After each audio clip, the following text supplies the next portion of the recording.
ma'am हूँ 2026 की मतम असिदा थादा काबगी वखल खल्ली पमीना अदुबो हूँ इंडिया मनुंग दा अदुगुम्बा आइलैंड अमा लैयबा हौजिकसु चाही यांखै की मांग दा हिंगबा पुंसीदो अदुमक हिंगेबा मदुगी आइलैंड दो ना कानून ना मोबाइल नेटवर्क कईमता लैतेबा मखोगी पुंसीसे मॉडर्न दुनिया से करीनो मसक खंगदेबा करीगुम्बा नंगना मफम अदुदा खोंग हेक तारुरबा नंग वक्सन दोरिसे लैना नतेबा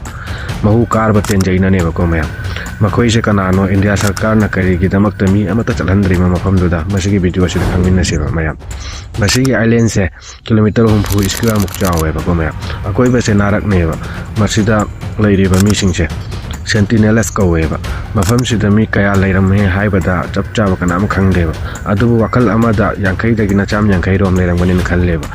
मसिगी मीसिंगसे हौजिक फाउ हानगी मवोंगदमक हिंगेबा मखोइसे लौसिंग करीनो खंगबा नतेबा मखोइसे फलगुम्बा ngaगुम्बा सागुम्बा चायेबा मखोइगी लोन अमसु लैयेबा अतोप्पा अंडमानिसिया ट्राइब का मानदेबा 2006 तंगा फाबा मी अनी खक्की हिसे मसिगी आइलैंड असिगी मनाक चखेबा अदुबु सेंटिनेल्स की मीसिंगसिना मखोइबु फारगा हटखेबा अदुबु इंडिया सरकार ना असिबा हक्सांग दो लौबगी दमकता हेलीकॉप्टर थायेबा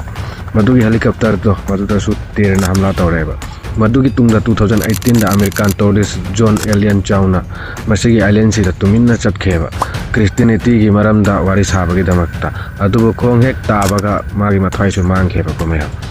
मदुगी तुंगदगी मीसिंगसे मसिगी आइलैंड सिदा चटपगी थौना अमता लैतेबा मयाम मखोइसे हानदगी मी हाटपा फुबा चैबा कसी करीमता लैतेबा को मैम अदुगा हौजिक मी हाटपगी मरमसिना करिगिनो हाइबदा 1880 दा ब्रिटिश ऑफिसर मौरेस वेडल पोर्टमैन ना रिसर्च तौबगी दमकता मी तरुक फाखेबा अहन मतै मनाव अमगा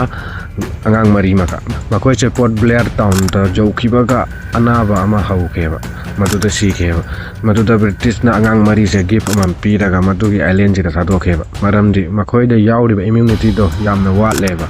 टाउन दा लैबा मीगी इम्यूनिटी ना याम हेलेबा मदुगी इंसिडेंट से अदुदगी मखोइगी वखलदा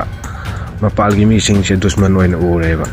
दुनिया सिगी अहानबा मखोइगा मरुक ओइन वारी सानबा मी अमा लैयेबा 1991 दा इंडिया एंथ्रोलॉजिस्ट टीएन पंडित ना सेंटिनेल्स की मीदा जोबी पीरगा मखोइगा मरुक ओइखेबा कमया मसीना ताकपति मखोइजा हौद्रथि मखोइसु यायबा कीदेबा अदुबु करिगिनो इंडिया सरकार ना मसिगी आइलैंड सिदा मी अमता चलहंद्रिसे मखोइबु कीदनराबा नत्तेबा मरमदि मखोइबु अखोइदगी लापना थम्बनेबा अखोइसे टाउन दा लैबनिना इम्यूनिटी से याम फैयेबा अनाबा कयामा लागबसु line ngakthok ngamneba adubu makoida masigi immunity se laiteba अखोइदा लैरिबा पिकला वायरस से मखोइदा हेक ताकिबागा मखोइगी पिकला देश मचे से लोइना तुमगिनेबा मदुना सरकारना मखोइगी थोकपा मखोइ हिंगदेसनोना थम्बनेबा को मैम